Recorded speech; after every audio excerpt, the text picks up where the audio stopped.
Hello guys, SPR education channel में आपका स्वागत है और मैं शीशपाल सिंह। आज आपके सामने प्रेजेंट परफेक्ट टेंस की वीडियो लेके आया हूँ। और प्रेजेंट परफेक्ट टेंस को हम हिंदी में पूर्ण वर्तमान काल बोलते हैं। पूर्ण वर्तमान काल, ओके, मीन पूरी हो चुकी क्रिया, मतलब जो काम पूरा हो चुका है को व्यक्त करता है। वाक्य के अंत में चुका है, चुकी है या चुके हैं आते हैं, या तो फिर या ई ए आते हैं। और जिस वाक्य में या ई ए आएंगे उसके लास्ट में है, हैं और हूँ आते हैं। ओके, ये दोनों तरह की बातें आ सकती हैं। जैसे वह आया है, वे आए हैं, तुम आए हो, इस तरह के वाक्य आते हैं। ओके, चुका चुकी वाले, जैसे मैं खाना खा चुका हूँ, वह स्कूल जा चुका है, तुम सो चुके हो, माँ आ चुकी है, इस तरह के वाक्य आते हैं। ओके, अब हम जब बनाते हैं, बनाने का रूल ये है इसका, सबसे पहले आप सब्जेक्ट रखेंगे, सब्जेक्ट को कर्ता बोलते हैं, प्लस इनमें से हैज़ हैव, इन दोनों में से एक रखेंगे अकॉर्डिंग टू सब्जेक्ट। अगर सिंगुलर सब्जेक्ट होगा तो आप हैज़ रखेंगे और प्लूरल सब्जेक्ट होगा तो आप हैव रखेंगे। ठीक है, और प्लस वर्ब की थर्ड फॉर्म लगाएंगे, यानी कि वर्ब के 3 या 4 रूप होते हैं, फर्स्ट, सेकंड, थर्ड और फोर्थ, तो आप इनमें से थर्ड रूप रखेंगे, प्लस ऑब्जेक्ट जो भी बचा वो बाकी बाकी क्लास में आप रख देंगे। ओके, अब देखो आप हैज़ किस किस के साथ लगाएंगे। सिंगुलर के साथ ही, सी, इट और नेम, इन सब के साथ आप हैज़ लगाएंगे, प्लस वर्ब की थर्ड फॉर्म लगाएंगे। ओके, फिर यू, वी, दे और आई। यू, वी, दे और आई या प्लूरल। प्लूरल माने बहुत सारे, यू माने तुम, वी माने हम, दे माने वे, आई माने मैं, और प्लूरल माने बहुत सारे। इन सब के साथ अगर ये सब्जेक्ट कहीं आ रहे हैं तो आप हैव लगाएंगे, प्लस वर्ब की थर्ड फॉर्म लगाएंगे। आप इस बात को कंफर्म ध्यान रखें और इसका नोट्स बना ले सेम ऐसे ही। ठीक है, अपनी कॉपी में बना ले या फिर यहाँ पर आप इसका स्क्रीनशॉट ले लें। ओके, इस तरह से आप बनाते रहें और आगे देखें। जैसे देखो ये वाक्य हैं, वह आया है तो ही हैज़ कम, वह आया है, ही हैज़ कम। वे आए हैं, दे हैव कम। अगर वे आ गया, बहुत सारे हो गए तो हमने हैव लगा दिया, और यहाँ पर वह है, एक वचन है तो हमने हैज़ लगा दिया। तो वे आए हैं, दे हैव कम, मैं आया हूँ, आई हैव कम, तुम आए हो, यू हैव कम। ओके, और देखो तुम आए हो, यू हैव कम, तुम आए हो, यू हैव कम, तुम यानी कि बहुवचन तो हैव लगा दिया। नेक्स्ट, मैंने यह किताब पढ़ी है तो I have read this book, I have read this book. मैंने उसे पत्र भेजा है, I have send him a letter. वह खाना खा चुका है, वह खाना खा चुका है, ही हैज़ ईटन फूड। वह सो चुकी है, सी हैज़ स्लेप्ट। लड़की है तो सी लगा दिया, और लड़का है तो आप ही लगा देंगे। नेक्स्ट, वह पढ़ चुका है, ही हैज़ रीड। सोनू सो चुका है, सोनू हैज़ स्लेप्ट। माँ आ चुकी है तो mother has come, mother has come. Simple है, सब्जेक्ट लगाया, हैज़ या हैव इन दोनों में से एक, और प्लस वर्ब की थर्ड फॉर्म। सिंपल है, एकदम सिंपल। और देखें नोट वाले वाक्य, यदि नोट वाले वाक्य आते हैं तो सब्जेक्ट रखेंगे, फिर आप हैज़ नॉट या हैव नॉट लगाएंगे। सेंटेंस में आप केवल और केवल सबसे पहले सब्जेक्ट को देखते रहेंगे। सब्जेक्ट में अगर सिंगुलर है तो हैज़ नॉट लगा देंगे, और प्लूरल है तो आप हैव नॉट लगा देंगे, प्लस वर्ब की थर्ड फॉर्म पहले भी लगा रहे थे अब भी लगाएंगे, और प्लस ऑब्जेक्ट जो भी बचा बाद में। जैसे मैं स्कूल नहीं जा चुका हूँ, यहाँ पर नहीं है, क्या यहाँ पर नहीं है, नहीं, ये न ही, नहीं, नहीं जा चुका हूँ, तो I have not gone to school, I have not gone to school. तुम पतंग नहीं उड़ा चुके हो, तो you have not flown, flown the kite, you have not flown the kite.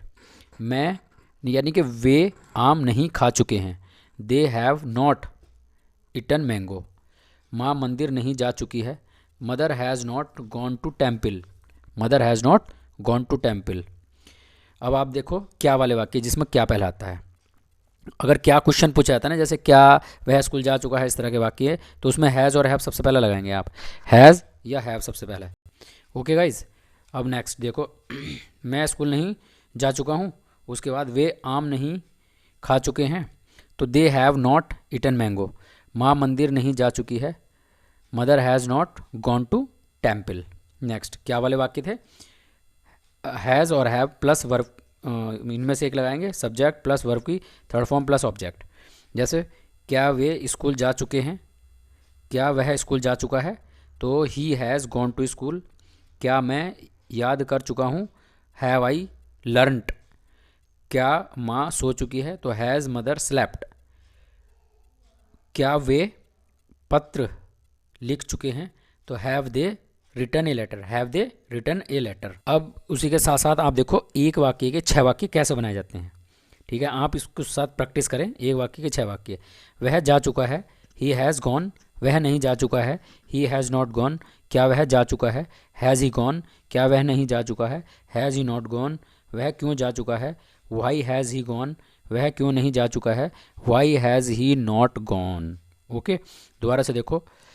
वह जा चुका है तो वह के साथ ही आ गया, ही के साथ हैज़ लगा दिया, और ये गॉन यानी कि go went gone third form है। ओके, वह नहीं जा चुका है, ही हैज़ नॉट गॉन, क्या वह जा चुका है, हैज़ ही गॉन, क्या वह नहीं जा चुका है, हैज़ ही नॉट गॉन, वह क्यों जा चुका है, वाई हैज़ ही गॉन, वह क्यों नहीं जा चुका है, why has he not gone. और देखो एक और प्रैक्टिस करते हैं। माँ खाना खा चुकी है, तो mother has eaten the food, mother खाना नहीं खा चुकी है, तो मतलब माँ खाना नहीं खा चुकी है, mother has not eaten the food, क्या माँ खाना खा चुकी है, तो हैज़ पहला आ गया, हैज़ मदर, मदर यहाँ पर सब्जेक्ट है, has mother eaten the food, क्या माँ खाना नहीं खा चुकी है, मदर क्या, तो has mother not eaten the food, इसमें ये गलत बन गया यहाँ पे, हैज़ यहाँ से हट जाएगा, हैज़ मदर। ये देखो नेक्स्ट ये है, क्या माँ खाना नहीं खा चुकी है, तो has mother not eaten the food, माँ खाना कब खा चुकी है, तो वैन, कब की अंग्रेजी वैन होती है, when has mother eaten the food, when has mother eaten the food. माँ खाना क्यों नहीं खा चुकी है, अब आता है नहीं, क्यों नहीं वाले वाक्य, तो वाई हैज़, वाई के साथ फिर हैज़ आ गया यहाँ पर, हैज़ के बाद तुरंत सब्जेक्ट, सब्जेक्ट के बाद नॉट, तो why has mother not eaten the food, why has mother not eaten the food, why has mother not eaten the food. इस तरह से आप प्रैक्टिस करते रहें इसकी। ओके स्टूडेंट्स, अब देखो प्रैक्टिस के लिए आपको प्रैक्टिस करनी है और मैं आपको प्रैक्टिस करा रहा हूँ। देखो जैसे ये वह है, ठीक है, वह सो चुका है, तो वह की अंग्रेजी लिखो ही। ओके, मैं लिखूंगा नहीं, बस आपको बोलूँगा, आप लिखेंगे खुद। वह सो चुका है तो ही हैज़, ही के साथ आ जाएगा, ही हैज़ स्लेप्ट, स्लेप्ट मतलब सोने की थर्ड फॉर्म है, ही हैज़ स्लेप्ट। दूसरा, वह नहीं सो चुका है, ही हैज़ नॉट स्लेप्ट, क्या वह सो चुका है, तो इसमें हैज़ बाहर निकल जाएगा, हैज़ ही स्लेप्ट, बस सिंपल, हैज़ बाहर निकाल दो और ही रख दो और स्लेप्ट रख दो, बन गया वाक्य। और यहाँ क्वेश्चन मार्क्स लगाना जरूरी है, यहाँ वो फुल स्टॉप लगाएंगे, यहाँ क्वेश्चन मार्क लगाएंगे इन वाले वाक्यों में। ओके, क्या वह नहीं सो चुका है, तो has he not slept, question mark लगाएंगे, हैज़ ही नॉट स्लेप्ट।